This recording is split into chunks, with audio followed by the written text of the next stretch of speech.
PSSI merencanakan pengambilan sumpah dua pemain naturalisasi, Aliano Reinders dan Maes Huijers di Belanda yang terjadwal pada 22 atau 23 September 2024. PSSI terus berupaya mempercepat proses alih warga negara Aliano Reinders dan Maes Huijers. Upaya ini dilakukan agar kedua pemain dapat tampil di jendela kualifikasi Piala Dunia Zona Asia yang akan digelar Oktober. Ketua Umum PSSI Erick Thohir berkoordinasi dengan Kemenkumham terkait proses pengambilan sumpah tanpa harus datang ke Indonesia. Sebab kedua pemain ini tengah menjalani musim kompetisi di Belanda sehingga tidak memungkinkan untuk mengambil sumpah di Indonesia. Menurut PSSI, pengambilan sumpah di luar negeri tidak menyalahi aturan, sehingga opsi ini menjadi yang paling realistis untuk mendorong percepatan proses alih warga negara Reinders dan Huijers.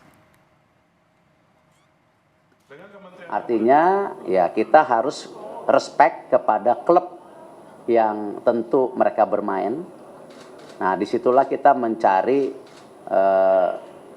cara yang sesuai dengan aturan, jadi bukan di luar aturan.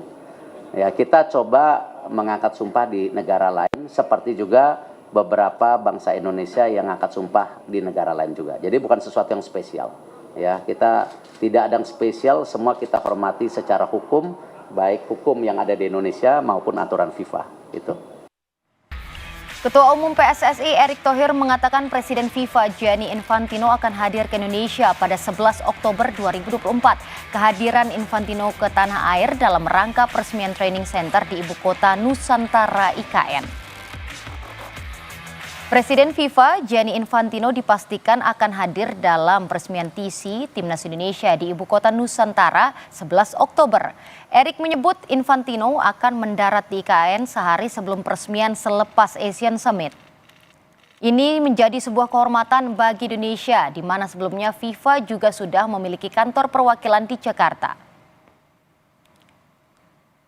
Insya Allah Menteri nanti bersama Pak Presiden dan tentu akan hadir Presiden FIFA insya Allah mendarat dari hasil ASEAN Summit tanggal 10. Lalu nanti pembukaan training camp yang ada di sana itu tanggal 11 training center yang ada di IKN. Sekalian tanda tangan yang tadi namanya official agreement opening yang FIBA juga akan menandatanganinya gitu.